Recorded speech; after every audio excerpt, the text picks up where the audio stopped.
Alumni CONNECT, podcast, ki uspešne zgodbe alumnov ekonomske fakultete pripelje med vas. Ne zamudi in se pokonektaj z nami. Welcome to our already 7th Alumni CONNECT podcast.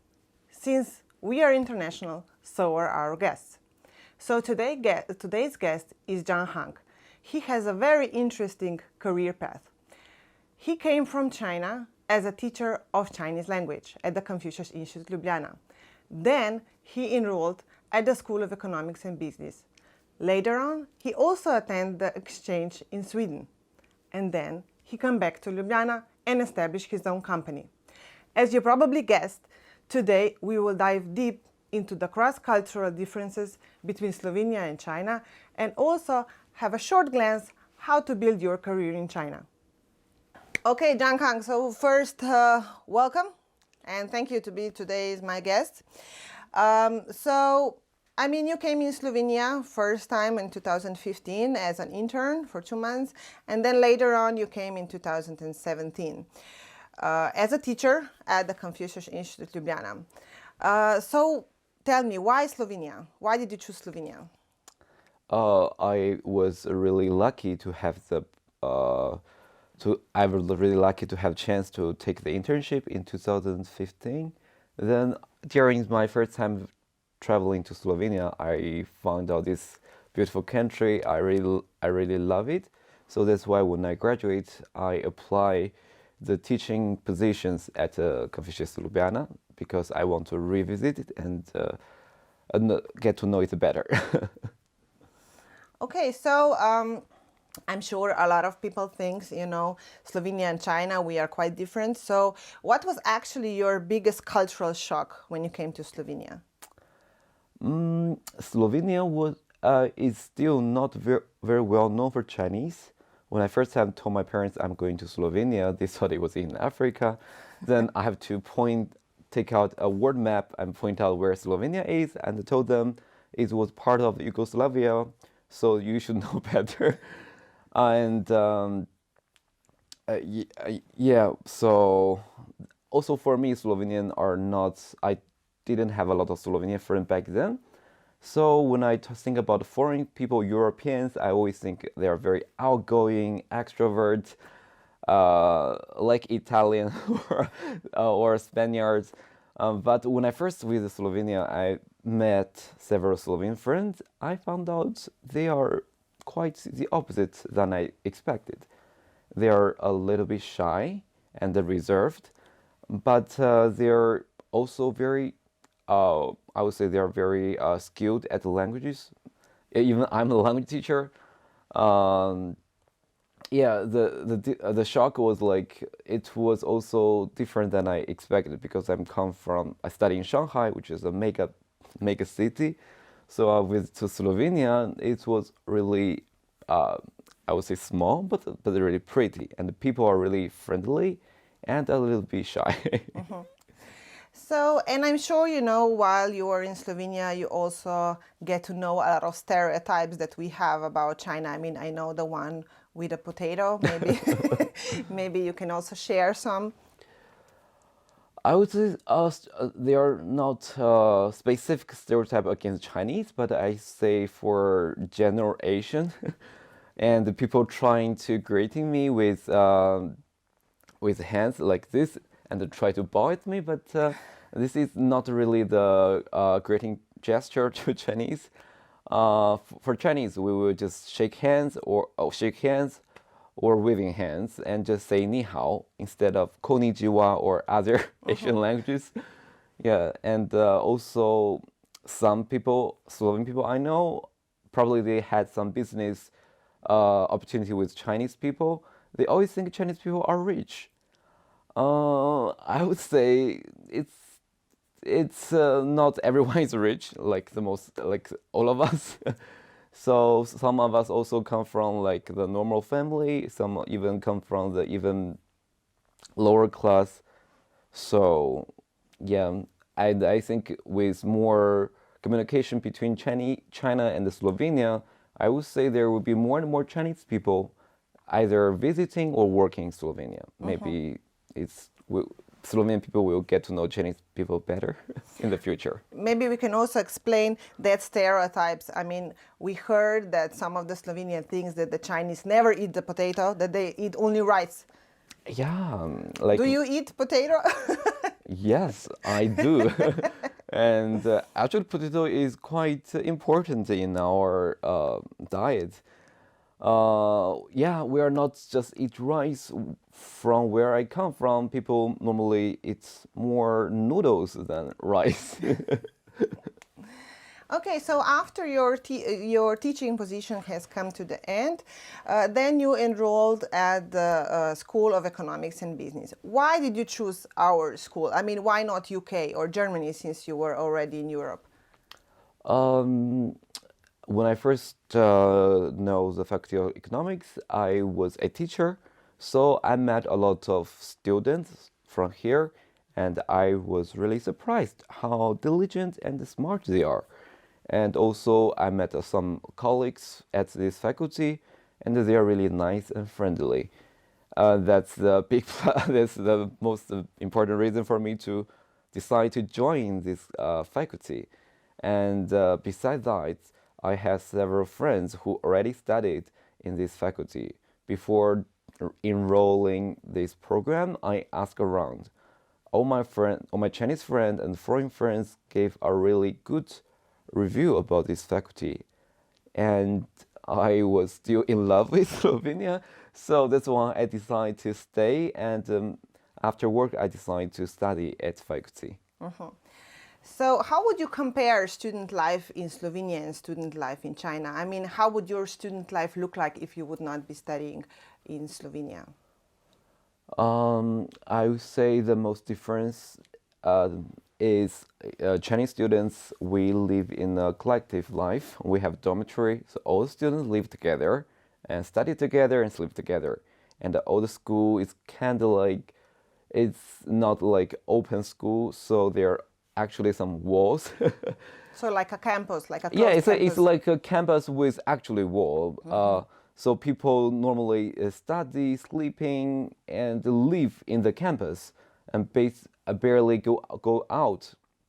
But here in Slovenia, like all the faculties, they are quite open to the street, and the students don't live together. We just come to faculty to study, to discuss, and yeah, I would say Slovenian student life are more independent. You really need to be self-driven and be self-learning a lot. But in China, people, because they live together, so we will study together, so you will see each other quite often. And you probably also more focus on the study, since you know you are basically in the campus. Yes, in the campus, there are few factors to distract you, so you can focus on the study. Okay, so then later on you also decide to enroll in the Erasmus program in Sweden. Is this also common in China? I mean, do you have this kind of opportunity to have these study exchanges? For the study exchange, I'm really glad when I know this Erasmus program, because this kind of program was not promoted in China. I mean, when I was bachelor, we had chance to do exchange in foreign countries, but the positions are really limited. Probably only 2 or 3 positions for hundreds of people. So the competition was really intensive. And also, we don't have this, Erasmus is within Europe, but also there are a lot of universities in China, but we don't have this kind of opportunity to study as others universities. So I would say Erasmus was a really good idea, and I think China should also start promoting this kind of programs. Opportunity. Yeah, as for the Sweden, I would say it's really amazing. Even I went there in COVID time, and during the winter, the weather was not really good, but I quite like their mode of studying. Unlike Slovenia, they divided each semester into 4 periods. So in each period, they only have one subject. So you have lectures, seminars, only focus on this subject, and you can really dive in this kind of subject. You will learn a lot of theories, read a lot of articles, and have a lot of homework around that. And after studying, you will directly have exam. So you can really study that subject. And here in our faculty, we have multiple subject at all the time. It is manageable, but when it comes to midterms and the final exams, it's a little bit chaotic because you need to review so many different things at one time. So then you come back to Slovenia. You start your own company. How would you say what is the difference between work life in Slovenia and work life in China? That's that probably is a very different lifestyle. Because when I decided to return to Slovenia, I actually also consulted with my friends who work in Shanghai. All of them, they are working in the tech industry, and they told me that it's really not advised to stay in China because work life is kind of like exhausting, because they are working like machines. There is I'm not sure you know, there is a famous work code. It's called 996, which means you start work at 9, you finish work at 9 p.m. and you work 6 days every week. So it is common in big companies in China, in Shanghai. So it is really exhausting. And my friends said they have trouble with cope with work, and the workload seems take forever to finish, and they're really stressful. And that's the big reason I decided to return to Slovenia, because all my Slovenian friends told me even they are facing more and more workload, but still they manage to have work-life balance. Mm-hmm. And besides work, they can go hiking and they can go swimming or do their hobbies. I think it's really important for people's mental health and even for the body. So I would prefer work, a Slovenian work style. Mm-hmm. So, I mean, as probably we can say that work-life balance is really hard to achieve in China. But what about compensation? I mean, means that the salary is that much bigger? How would you comment on that? Yes, and the salary is another thing. Since people have to work that much, salary is, I would say, much higher in China than Slovenia. Besides salary, and the other thing is work opportunity. There are so many competitions. There are so many companies I would say in big cities. So you kind of like have many job opportunities, because on LinkedIn in Ljubljana, when I try to search for a job, there are only 70 pages in Ljubljana. But when I was in Shanghai, the pages seem unlimited, There always next one, like 100,000 pages. So, and also from my friend's experience, she was also a teacher, as I did, in Confucius Institute Ljubljana. So she returned China to Shanghai like 3 years ago, and she had a job in gaming companies as a character designers. Now I think her job got promoted multiple times, and her salary got 3-4 times folded. It's quite shocking in such a short time. So basically, what is the recipe for success in China? To be committed, to work a lot? Yeah, that's apparently the thing. You need to be really diligent and hardworking. That's the most important thing. And as many Chinese companies, they're seeking to have becoming a global company. They're actually, I would say, they are looking for people who had a global worldview, and they are really lack of, I would say, because most of Chinese people, they never go abroad, or they never have a chance, or they are not really willing to stay around. That's why studying abroad is quite trendy now in China, and people try to experience different culture, learn different languages, and try to have different lifestyle, and try to learn how to communicate with foreigners and the different cultures. And this kind of people, I would say, is also very wanted in Chinese work environment. Yes. Okay, so well, we have heard that life plan for Chinese is really important. So basically, sometimes or a lot of times also parents planning their life for their children already when they are born. So maybe tell us about it. And what was in your case? Did your parents plan for you that you would go abroad and then eventually also stay abroad? Yeah, that's actually is correct. Like many parents had already have a plan for their children, even their child, or even when they're unborn. Like in my case, when Chinese people pick up the name for their children, they choose it before it's born, and normally they choose the word "have a great wishes." In my case, my name, I have another two sisters, so my parents decide to pick up a phrase, and took each characters as our names. So combined together, it was rise up the flag, and you can sail away. So it means you will achieve a great success in your future. And actually, that's the plan my friends, my parents want me to achieve. But in general, parents invest a lot when we are children. We have to study instruments and mathematics and other hobbies to stand out among our classmates.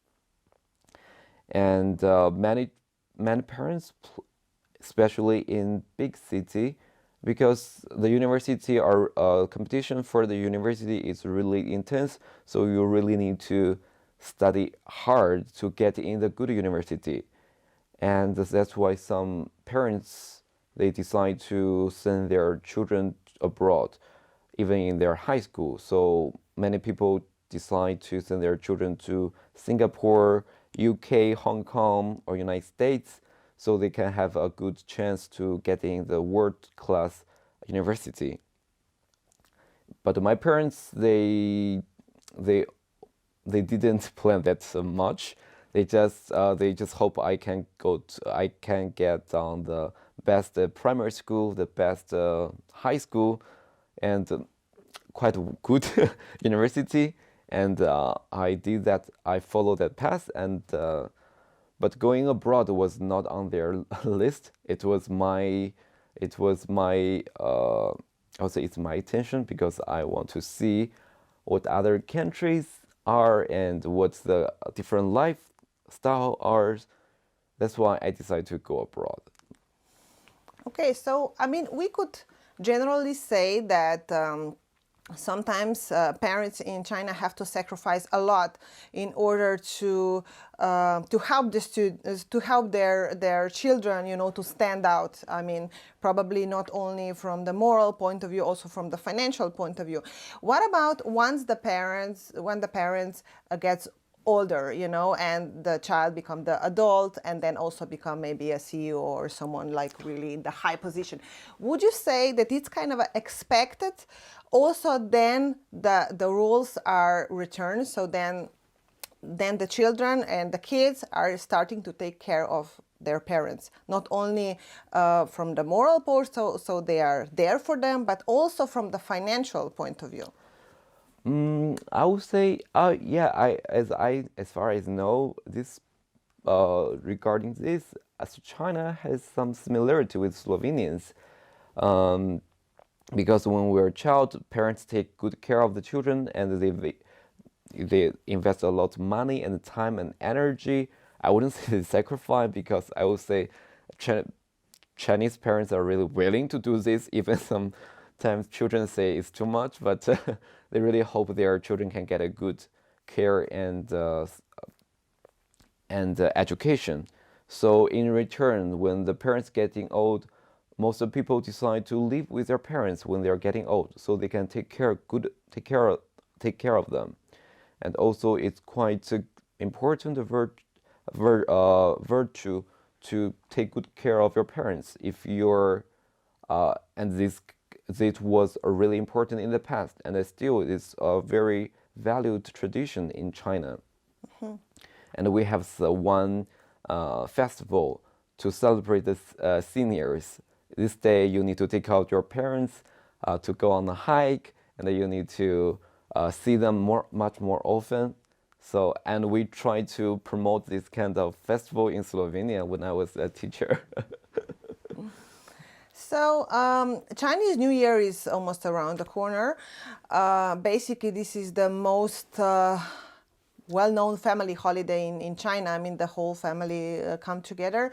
What would you say? I mean, can you tell us something about the tradition? How do you celebrate when you were in China? And how does your family now react on this? That basically you haven't been there for 2 years since the COVID outbreak. Yeah, actually, we just finished the Christmas. Now it's Chinese New Year. This year, Chinese New Year was on the first day of February, and this year is the Year of Tiger. And I wish our audience will have a very successful and healthy life in 2022. Yes, as you said, Chinese New Year is the biggest holiday in China. It's also is well known for family reunion holidays. So everyone, mostly many people, they decide to work in the big cities, not in their hometown. So during the holiday, people return home. As I mentioned before, work is really stressful in China. So, and we didn't have a lot of holidays in China. And spring, that's why spring, we all call Spring Festival or Chinese New Year is a occasion like all the people, they have the holidays. So all of us, we return home and spend like 7 days with our parents. We have a lot of tradition within this holiday, and normally it's supposed to be 15 days long, but nowadays it just shorted into 7 days. So in the New Year Eve, all the family will prepare the biggest meal during the year. We probably have more than 10 or 12 courses of dish. So, and we on TV there will be a gala show on TV with you can see some magic tricks, some stand-up comedy, some Beijing opera, and etc. It's going all night long, and all the TV channels they start their own program. They all live stream this kind of gala show. So it's tradition like you have a big meal with your family, and together finish meal you watch the gala show. And in the countdown, we used instead of fireworks, we used to have firecrackers. So the intention was trying to scare away the monsters. But right now, all people find out it's quite polluted. In the winter, if you had a lot of fireworks or had a lot of firecrackers, you're gonna pollute the air that quite much. So recently, in big cities, they decided to forbid this kind of tradition. Instead of actually firing the firecracker, they just play some sound effect, even to celebrate. Besides New Year Eve, on the following days, normally we visit our grandparents and our relatives. And just before work, there will be another celebration. We called inviting the God of Wealth in coming your stores. So anyone who has a company or has their own stores, they are really excited about that day. They really hope they can make a big money in the following years. As for my case, I haven't celebrated Chinese New Year with my parents for a long time. They are also quite upset. In 2020, also my sister, this year my sister couldn't return home because there is some outbreaks in her city. So my parents are really upset. This year gonna be a really lonely year for them, and also I'm stuck in Slovenia right now. But in 2020, when the pandemic first started, my sister was with them during the Chinese New Year. Then China went to a fully lockdown for 2 months. So my sisters couldn't return to her city and the work. So they actually spent together a very long time, like 2 months long together, living in the house. They are not allowed to going out. So that's also another thing. So probably it's also hard for the company where your sister have worked if she was absent for 2 months. Yeah, and also I think people are not well prepared for the long distance work or work from home situation. It was, if I remember correct, it was chaotic. Like the whole city seemed to stop. Like the whole country seemed to freeze. And like nobody actually going to work, and people have troubles commuting to different cities, or it was really chaotic. I think that right now people probably, also here in Slovenia, people get used to working from home. They have more softwares to help them to work remotely. But right now, but it's still companies hope you don't work from home. They are expecting you showing up in the company, and that's why my sister was suggest not going back home just in case there another lockdown. So what is your plan for the future? I mean, are you planning to go back to China, or you would stay in Slovenia, or try your luck in Europe? Actually, I still not sure. I mean, as a person, I really enjoy life in Slovenia. I think it's the big plus for me to stay, because after work, because the nature is so accessible. Like you have a castle, I would say a castle hill in the city, and also Tivoli. So every day you can just go into the park or the forest to have a piece of peace, and you will have a released from work. And if you want to go further, there are so many mountains you can go and hike, or Šmalagora. If you want to be challenging, maybe Triglav. That's why I really enjoy life in Slovenia. Like you can go to the seaside within short time, because in China, if you really want to see some nature, you probably need to drive for 4 or 5 hours to get away from the city.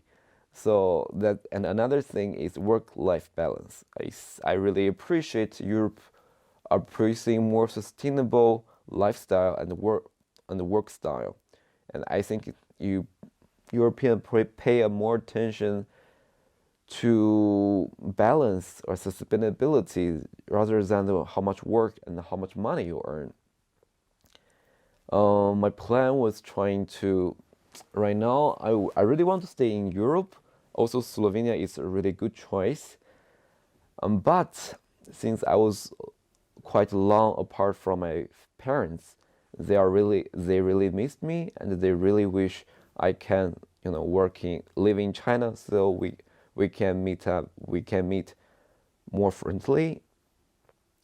That's another thing. So but right now my plan was try to finish my master. I still have my thesis to finish. So this year I probably focus on writing my thesis and try to defend that and graduate. Then either I will stay in Slovenia or going back to China. So it's still undecided yet. But I will be probably excited for both way. I mean, China, it's my home country. it's I would say the life is much more not interesting because there are more companies and more work, even it's too stressful, and more restaurants. I'm a foodie.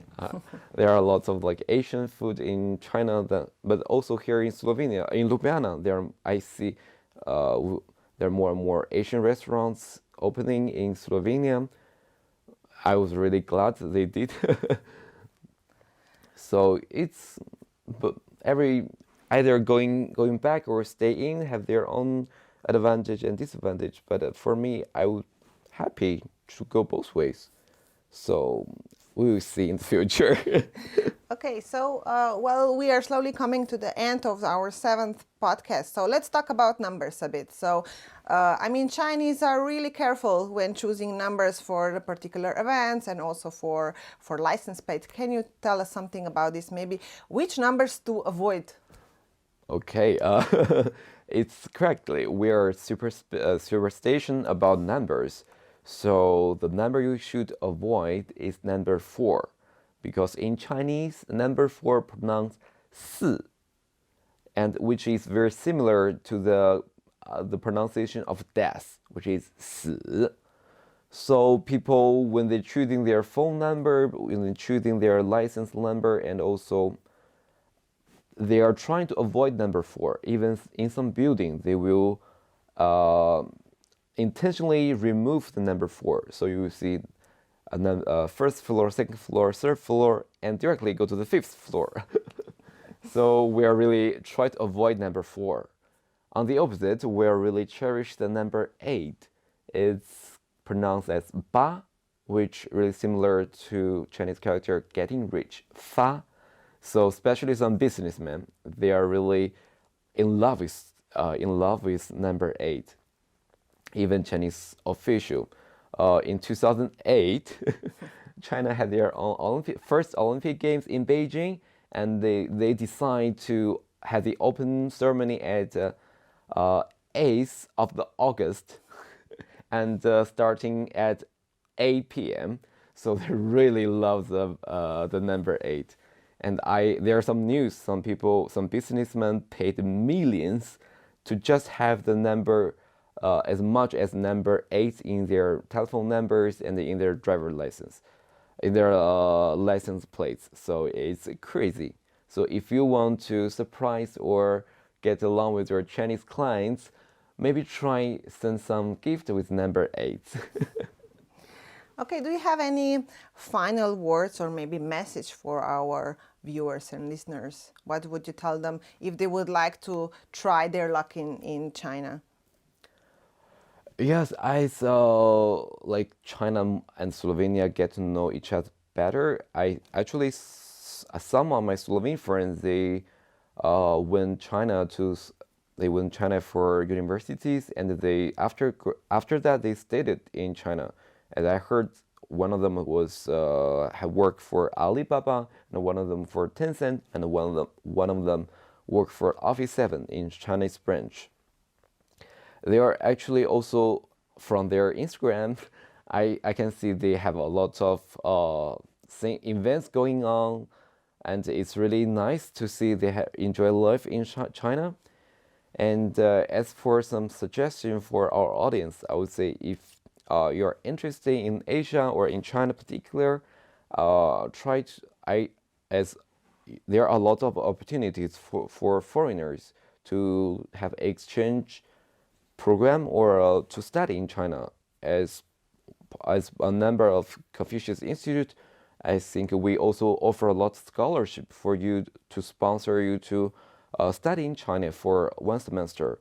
So just before you decide to go in China or you're really interested, maybe that could be a good opportunity to study or live in China for a while before your decisions are made, and for having business with Chinese people. And besides, you get more number 8. And another thing is Chinese people work a lot, so sometimes you need to sometimes it's really stressful working with Chinese because they are working a lot. They work even on weekends. So try to be more responsive and try to, or you need to draw a boundary to your Chinese clients that you will not work during the holidays and the weekends, so they don't know that better. And another thing is I didn't see a lot of culture differences in Slovenia and China. I would say, unlike American cultures, Chinese culture and Slovenian culture share more similarities. Like we cherish families, we are more respect to like our senior people, and we are both diligent. Even Chinese people are on some like extreme, but as I know, Slovene people are really also very diligent, very hardworking. So I would say people should get to know each other better before they try to live in different cities. Yeah, and also for Chinese people, for Chinese audience or foreign audience, I mean, Slovenia is really good destination to visit and even to live. Yeah, and also they are really diligent. I would say Slovenia also deserves to be known by others. It's really lovely country. I think most people will fall in love instantly. Well, Zhang Hang, thank you to be today my guest. I wish you, doesn't matter in Slovenia or in China, I wish you all the number 8s and no number 4. So thank you again. Thank you for the inviting. I hope the same for you and everyone who listening. Hope you are successful and a healthy year of tiger. So thank you. Thank you.